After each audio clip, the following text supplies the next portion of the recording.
बच्चों, कक्षा 2 हिंदी में आप सभी का स्वागत है। बच्चों, हम पढ़ रहे थे हमारी पाठ्य पुस्तक उड़ते पंख का पाठ 13 बहादुर भीम, जिसमें हमने भीम की बहादुरी के बारे में पढ़ा, किस तरह से भीम ने राक्षस को मारकर गांव वालों की मदद की। फिर बच्चों उसके बाद हमने शब्द अर्थ भी पढ़े थे और इस पाठ से संबंधित अभ्यास कर रहे थे। बच्चों, अभ्यास में हमने मौखिक लिखित कर लिया था और हम कर रहे थे भाषा से। भाषा से में हमने पिछली बार जो अभ्यास किया था उसको हम एक बार दोहराएंगे और उसके बाद आगे का अभ्यास करेंगे। तो चलिए, पढ़ो, समझो और लिखो हमने किया था अभ्यास 5। अभ्यास 5 में हमने लिखा था, पढ़ा था, पढ़ो,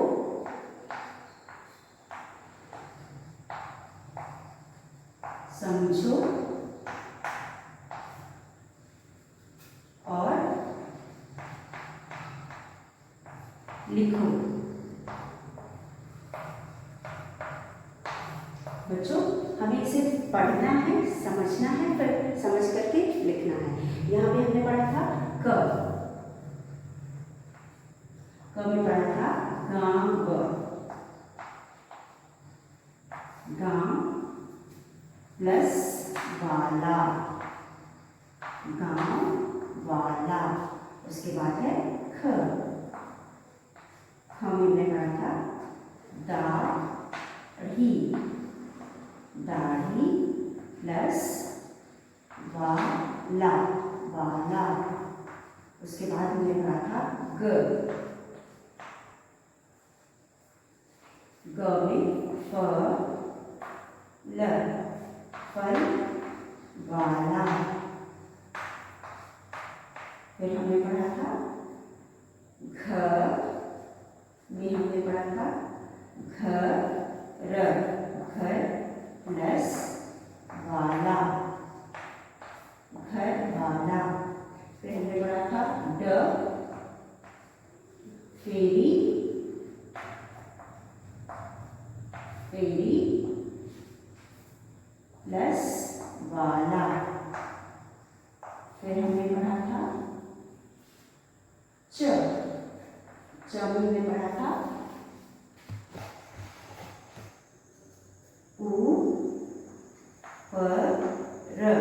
ऊपर प्लस वाला। ठीक है, तो अब बच्चों हम इसको पढ़ेंगे, इसमें कैसे पढ़ करके हम समझेंगे कि इसमें किया क्या होता है। गांव जमा वाला, तो गांव और वाला को हम मिला करके एक शब्द बनाएंगे, गांव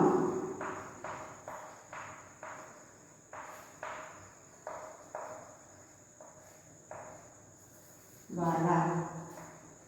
दाढ़ी, दाढ़ी वाला, ये हो गया दाढ़ी वाला। फिर फल वाला, फल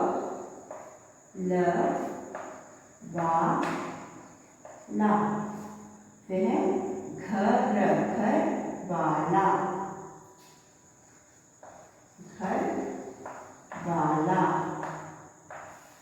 फिर है फेरी, फेरी वाला। फिर है ऊपर वाला, ऊपर वाला। तो बच्चों यहाँ पे गांव प्लस वाला, गांव वाला, दाढ़ी वाला, दाढ़ी वाला, फल वाला, फल वाला, घर प्लस वाला, घर वाला, फेरी वाला, फेरी वाला, ऊपर प्लस वाला, ऊपर वाला। तो यहाँ पे हमने दो शब्दों को, जिनका अलग अलग मतलब था, दो को जोड़ करके एक शब्द बनाया। गांव में रहने वाले को हम गांव वाला कहते हैं, दाढ़ी जिसके पास दाढ़ी है उसे हम दाढ़ी वाला कहते हैं, जिसके पास जो फल बेचता है उसको फल वाला कहते हैं, जो जिसका घर है उसे हम घर वाला कहते हैं। फेरी वाला, बच्चों जो घूम घूम के फेरी लगाता है उसे हम कहते हैं फेरी ऊपर वाला। तो बच्चों हम भगवान या ईश्वर को भी ऊपर वाला कहते हैं। यहाँ पे हमने क्या समझा कि हमको जो दो शब्द दिए गए हैं उन्हें जोड़कर एक नया शब्द बनाना है। हमें ना तो कुछ इसमें लगाना है ना ही हटाना है, हमें सिर्फ दोनों शब्द को एक साथ मिला करके लिखना है। तो ये है गांव वाला, गांव वाला, दाढ़ी वाला, दाढ़ी वाला, फल वाला, फल वाला, घर वाला, घर वाला, फेरी वाला, फेरी वाला, ऊपर वाला, ऊपर वाला। तो ये है हमारा अभ्यास कार्य प्रश्न। इसके बाद हम अगला प्रश्न करेंगे। अगले प्रश्न में हम पढ़ेंगे आधा ह। हम क्या पढ़ेंगे? आधा ह।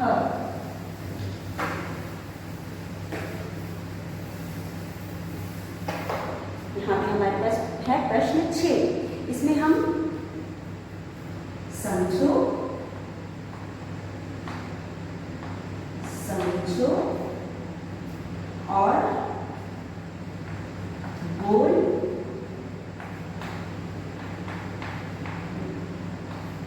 बोल कर लिखो, बोल बोल कर लिखो। बच्चों इसको हम पहले जोर से पढ़ेंगे। हमने हलन में पढ़ा हुआ। हलन का मतलब क्या होता है? आधा। जिसके नीचे भी हम हलन लगाते हैं वो आधा हो जाता है।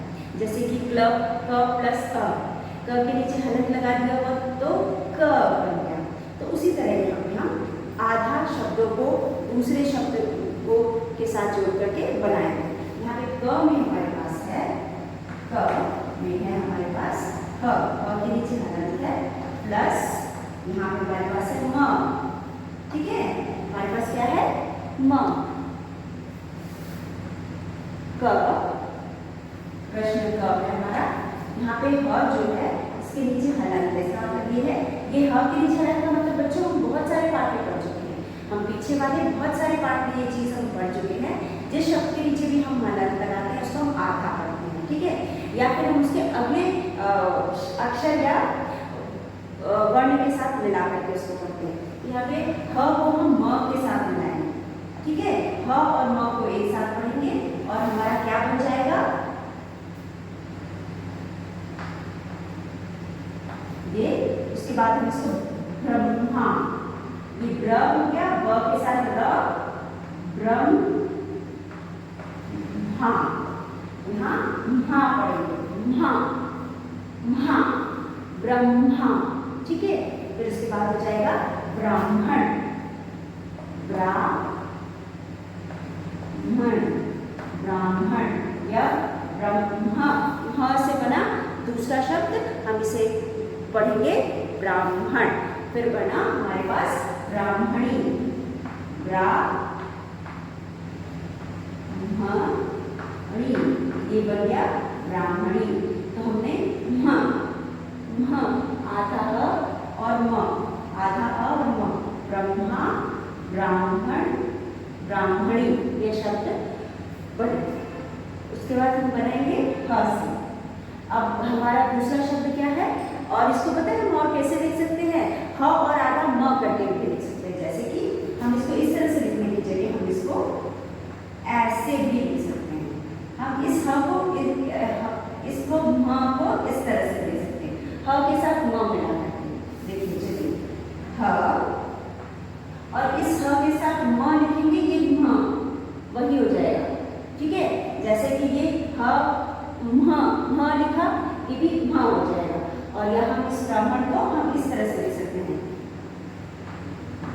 ये र वाला है। ठीक है, ब्राह्मण र, और यहाँ पे हम लिखेंगे ह और ह के साथ म, ब्रह्मा। ये म है, म के साथ आधा ह लगा हुआ है। ठीक है, म के साथ आधा ब्रह्मा। इसी को ब्राह्मण इस तरह से लिख सकते हैं, दूसरी तरह से। ये है ब्राह्मण। बच्चों ह और म है, ब्राह्मण, ये ब्राह्मण। ठीक है, आधा ह और म दोनों मिलाकर लिखा। क्या लिखा हुआ है? आधा ह और म मिलाकर ब्राह्मण, ब्राह्मण हो गया। उसके नीचे ब्राह्मणी कैसे लिखेंगे हम? ब्राह्मणी,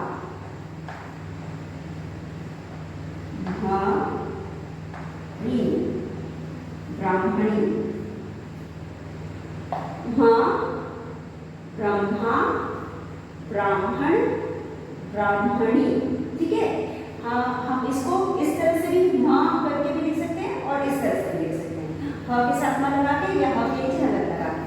ये दोनों एक ही चीज है, ये और ये एक ही चीज है, चाहे हम इसको इस तरह से लिखें चाहे हम इसको इस तरह से लिखें। फिर हमने आगे प्रयोग किया है, हम इस तरह से भी इसको लिख सकते हैं और हम इस तरह से लिख सकते हैं। ह के नीचे हलक लगा करके, ये वाला हलक, या फिर ह के नीचे ह को और म को जोड़ करके। तो ह जो है आधा ह और म, या ह और आधा म के साथ जोड़ करके। फिर यहाँ पे हम इसको भी ब्राह्मण को इस तरह भी लिख सकते हैं और इस तरह से लिख सकते हैं। ब्राह्मण, ब्राह्मणी को हम इस तरह से भी लिख सकते हैं और हम इस तरह से भी लिख सकते हैं। तो मुझे उम्मीद है बच्चों आपको समझ में आया होगा कि आधा ह और म। आधा ह का मतलब है हलंत लगा है उसके नीचे, और या फिर हलंत लगाकर म लगा करके लिखे, या फिर ह के साथ म जोड़ करके हम ये लिख सकते हैं। तो ये दो तरह से इसको लिख सकते हैं। अच्छा, ये अगला प्रश्न हम देखते हैं। अगले प्रश्न में क्या है? अगले में हमारे पास है क्री श। यहाँ पे हमारे पास थ में हमारे पास है क। ठीक है, क के साथ हमारे क्री प्लस श। ठीक है, ये दो शब्द है, क्री के साथ हमको श मिला है। ये क्री नहीं, इस तरह से इसके नीचे क के नीचे हलक लगा, इसका मतलब है क आधा है। हम क्री श, ये हो गया क्षत्रिय वाला छ। हम जब भी हम व्यंजन वर्ण पढ़ते हैं, हम क से ह तक क्यों पढ़ते हैं? क्योंकि ह के बाद जितने भी वर्ण हैं वो सब क्या है बच्चों? वो है संयुक्त वर्ण। यहाँ पे क्र और श मिला के बनता है क्षत्रिय छ। क्या बना? क्षत्रिय छ। इससे बना राक्षस। ये बन गया राक्षस। ठीक है, ये क्या बन गया? ये बन गया राक्षस। ये क्या बन गया? राक्षस। ये क्षत्रिय छ। क्षत्रिय छ कैसे बना? ये वाला छ बना, ये दोनों को मिला के आधा क और श, आधा क और श को मिला के क्षत्रिय छ बना। तो हम इसको लिखेंगे श, राक्षस। ठीक है, उसके बाद हमारे पास अगला राक्षस से क्या के बाद क्या बनेगा? कक्षा। कक्षा, ये आधा क और श मिला के श बना, राक्षस कक्षा। और हम कक्षा के अलावा क्या शब्द बना सकते हैं? क्षमा। क्षमा, क्षमा। तो ये कौन सा छ? ये क्षत्रिय छ। ये क्षत्रिय छ कैसे बनता है? संयुक्त व्यंजन से बनता है। यहाँ पे हम दो व्यंजनों को मतलब जोड़ करके बनाते हैं, एक आधा एक पूरा, इसे हम संयुक्त व्यंजन कहते हैं। इन दोनों व्यंजनों को मिला के हमें क्षत्रिय छ बना। इसलिए जब भी हम क से वर्ण लिखते हैं, वर्ण यानी व्यंजन वर्ण लिखते हैं, तो हम कभी भी क से ह तक ही लिखते हैं। ठीक है, उसके बाद जितने भी व्यंजन हैं वह हो जाता है संयुक्त व्यंजन। संयुक्त व्यंजन का मतलब होता है दो व्यंजनों को मिला करके बनाया जाता है, एक आधा एक पूरा। तो यहाँ पे क्षत्रिय छ हमने कैसे बनाया? क और श। ये क्षत्रिय छ बन गया राक्षस, कक्षा, क्षमा। ठीक है, अगला शब्द हमारे पास है आधा स और म। ग है आधा स, इसका मतलब है आधा। स क्या हो गया? आधा प्लस म, यहाँ पे है म। अब इन दोनों को जोड़ करके हम लिखेंगे। क्या करेंगे? हम इन दोनों को जोड़ करके लिखेंगे। अब जब हम इन दोनों को जोड़ेंगे तो हमारे पास और क्या बना? स्म। हमारे पास बना स्म, आधा स और म। अब हम इससे शब्द बनाएंगे, जैसे कि चलिए हम स ही कर देते हैं इसको, इन दोनों को स, आधा स और पूरा स, स आधा स और पूरा स, तो ये हो गया स। तो इससे क्या शब्द बना? आधा स पूरा स। यहाँ पे आधा स पूरा स। ठीक है, अब इसके बाद हमारे पास हो गया गुस्सा। शब्द क्या बना? गुस्सा। गुस्सा। गुस्सा के बाद उसके बाद हमारे पास दूसरा शब्द क्या बना? 80। आधा स पूरा स 80। उसके बाद हमारे पास शब्द क्या बना? रस्सी। र आधा स पूरा स रस्सी। ये था हमारा आधा सा पूरा सा। आधा सा पूरा सा से हम शब्द बनाएंगे गुस्सा। ये आधा सा पूरा सा 80। आधा सा पूरा सा ये रस्सी। तो बच्चों आधा सा और पूरा सा से हमने शब्द बनाया। ये हमारा हो गया क्षमा आधा क और क्षत्रिय छ। ये कौन सा क्षत्रिय छ वाला श बना? राक्षस कक्षा क्षमा। और उसके बाद हो गया स आधा स और पूरा स। आधा स पूरा स को मिला के हमने शब्द बनाया गुस्सा 80 रस्सी। हम आगे लिखेंगे। अगला शब्द हमारा है पूरा श। इसके नीचे हलन मतलब ये हो गया आधा और ये हमारा है घ। ठीक है, ये श पे हलन लगा मतलब ये हो गया आधा। श इसे बोलना श। ठीक है, ये हमारा बन गया श आधा श और पूरा च आश्चर्य। इसे हम शब्द बनाएंगे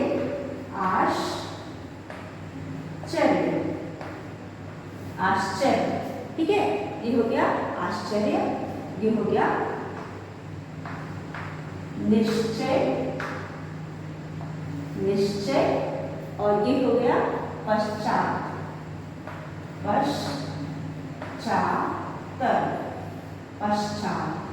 ये है पश्चात। आधा श च। इसका मतलब हलन का मतलब है आधा श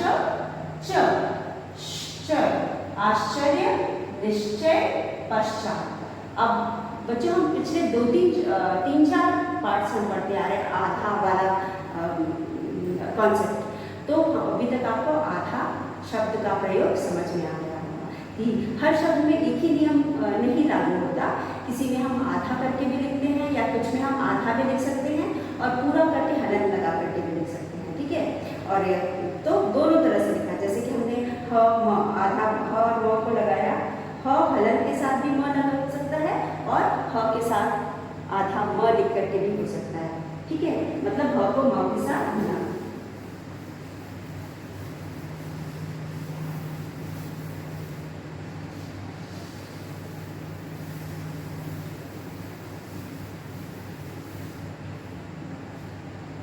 ये है अगला प्रश्न। बच्चों अगला प्रश्न है सही करके लिखो। ठीक है, पहला है हमारा सा। सही करके लिखो। सही करके लिखो। यहाँ पे हमको जो वाक्य दिए गए हैं हमारा सही करके लिखो में क है। क में हमारा पहला वाक्य है बच्चों राजा पांडु के 5 बेटा। राजा पांडु राजा पांडु के 5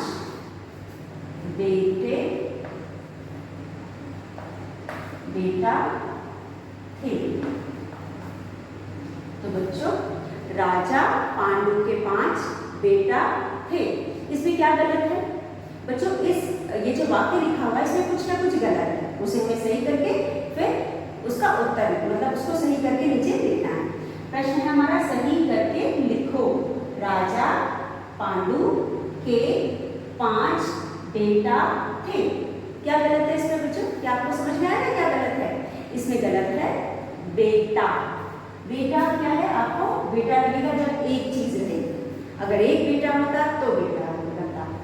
राजा पांडु के एक बेटा था होगा। ठीक है, लेकिन यहाँ पे कितने बेटे हैं? 5 बेटे हैं, मतलब वो बहुवचन है।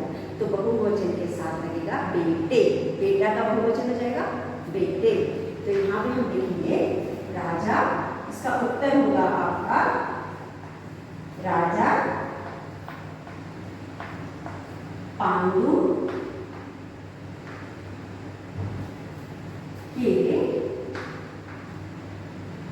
5 बेटे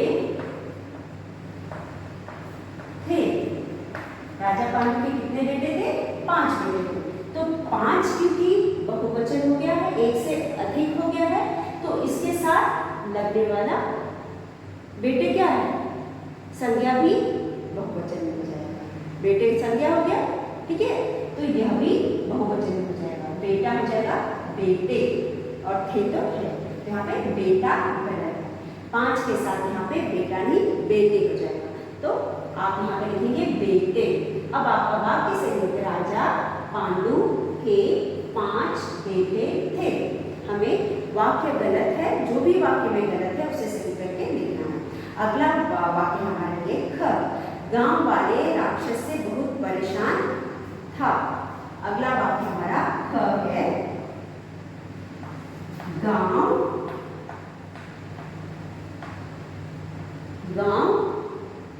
वाले राक्षस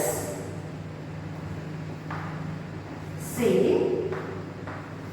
बहुत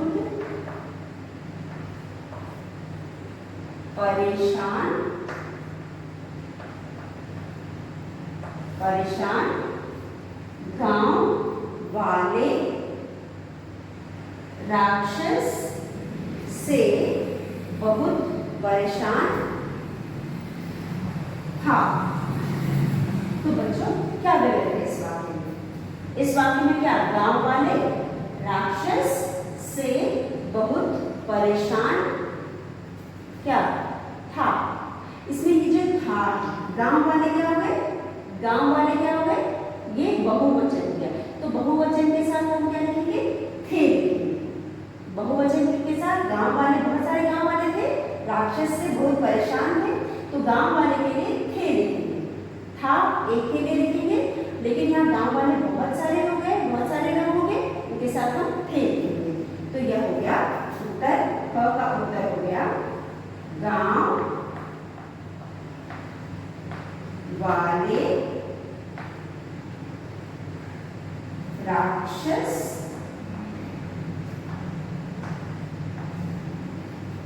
से बहुत परेशान थे। गांव वाले राक्षस से बहुत परेशान थे। ठीक है बच्चों, पहले वाले में बेटा गलत था तो हमने बेटे किया, दूसरे वाले में था, ये था गलत है, था की जगह हम करेंगे थे।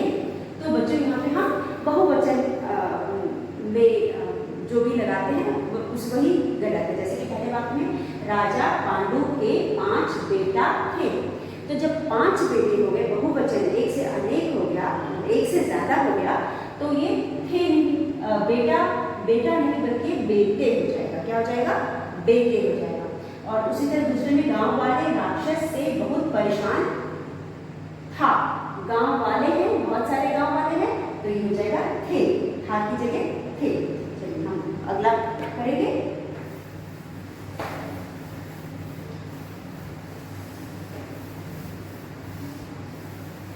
अगला है हमारे पास ग। ग में हमारे पास क्या है? राक्षस को बड़ा गुस्सा आई। राक्षस को बड़ा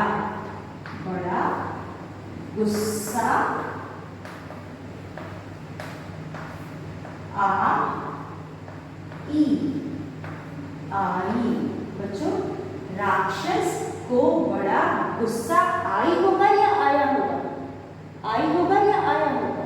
आया, क्योंकि आई किसके साथ लगेगा?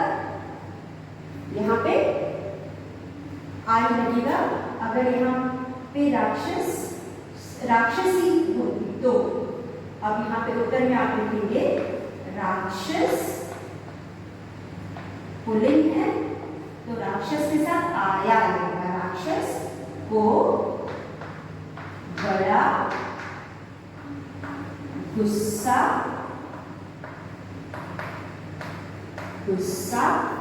आया। आई हो जाएगा आया, क्योंकि जो राक्षस यहाँ पे है ये पुल्लिंग है। ठीक है, राक्षस पुल्लिंग है, राक्षस के साथ आई नहीं आया लगेगा। तो आपने क्या किया, आया लगेगा। राक्षस को बड़ा गुस्सा आया। उसके बाद हमारे पास है घ। घ में है दोनों में जमकर लड़ाई शुरू हो गई। दोनों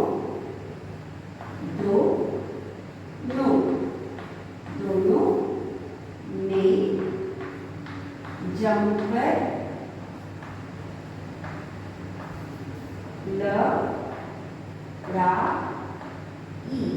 लड़ाई, दोनों में जमकर लड़ाई शुरू,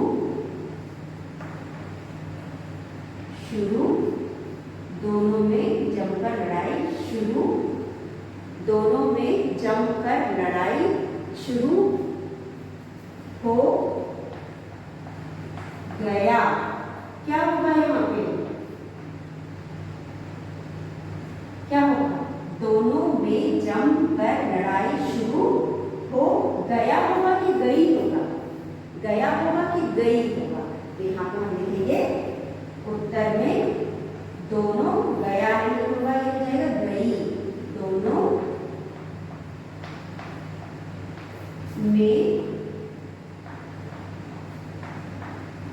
जम कर लड़ाई शुरू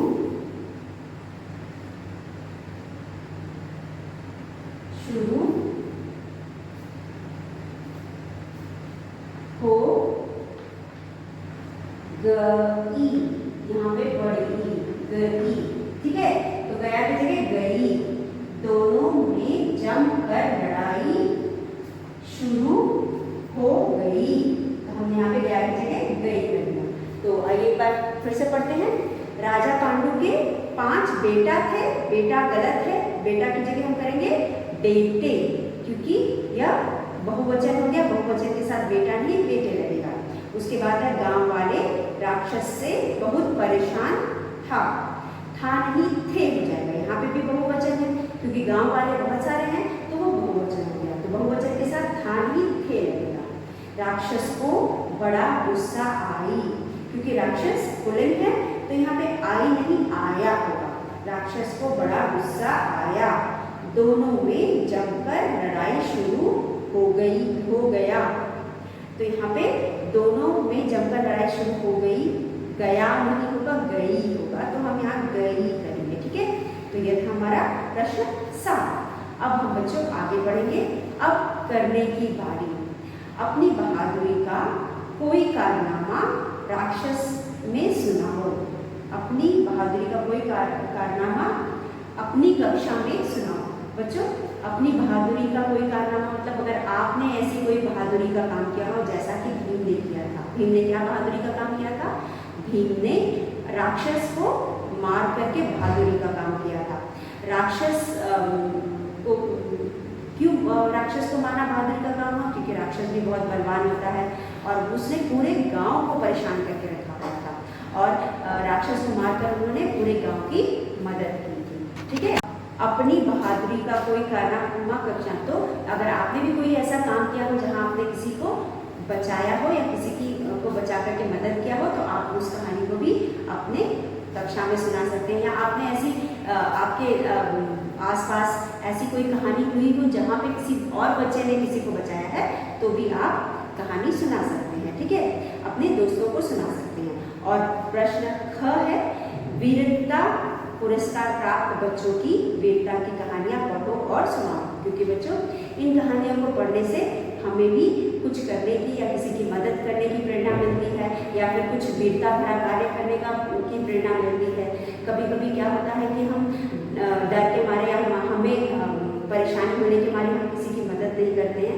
इन कहानियों को पढ़ने से भी प्रेरणा मिलेगी, इसलिए हमें और खुद भी पढ़ना चाहिए और दूसरों को भी पढ़ने की प्रेरणा देना चाहिए। तो बच्चों, यह था हमारा आज का पाठ। इसी के साथ हम आज का पाठ समाप्त करते हैं। अगले वीडियो में फिर मिलेंगे, तब तक के लिए धन्यवाद।